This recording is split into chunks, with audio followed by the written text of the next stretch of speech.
বিসমিল্লাহির রহমানির রহিম। প্রিয় মুসলিম ভাই বন্ধুগণ, আসসালামু আলাইকুম ওয়া রাহমাতুল্লাহ। আমার বেশি কিছু বলার নাই, মাত্র 2-4টি কথা বলে আমি আপনাদের মাঝ থেকে বিদায় নিচ্ছি। এই আমাদের জুলাই আগস্টে যে আন্দোলন হয়েছে, বর্তমান এখনো অনেক ছেলে মেয়ে আহত আছে। গতকাল একজন জুলাই আহত ভাই আমাদের সহযোদ্ধা মোহাম্মদ শাকিল আহমেদ শহীদ হয়েছে, যাদের কারণে আজ বাংলাদেশে রাজনীতি দল ভোট করতে পারতেছে একটি দল বিদেশ থেকে এসে তাদের নেতার মুখে আমরা একদিনও গণভোটের কথা শুনি নাই।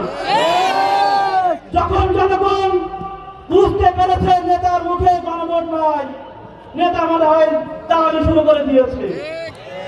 নেতা দীর্ঘদিন 17 মাস এখানে ওখানে আন্দোলন করে যখন গণভোটের কোনো কথা বলে নাই, যখন জেলে পিঠে লেগেছে তখনই গণভোটের কথা বলে। এটা একদিন গণভোটের কথা বলেছে।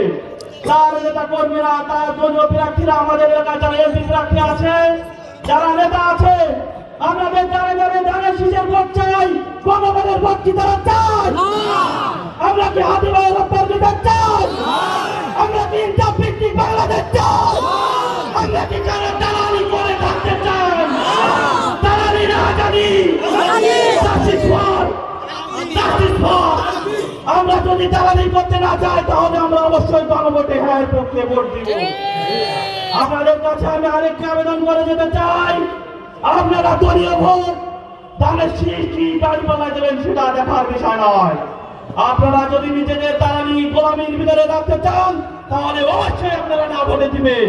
আর আপনি যদি আপনার সন্তান, আপনার নিজের অধিকার, নিজের পরিবারের অধিকার যদি ফিরে পেতে চান অবশ্যই গণভোটে ভোট দিবেন। এই বলে আমি আমার সংক্ষিপ্ত আলোচনা এখানে শেষ করছি। সকলে আমাদের পক্ষে ভোট দেওয়ার জন্য আহ্বান করে আমার কথা শেষ করছি। আসসালামু আলাইকুম ওয়া রাহমাতুল্লাহ।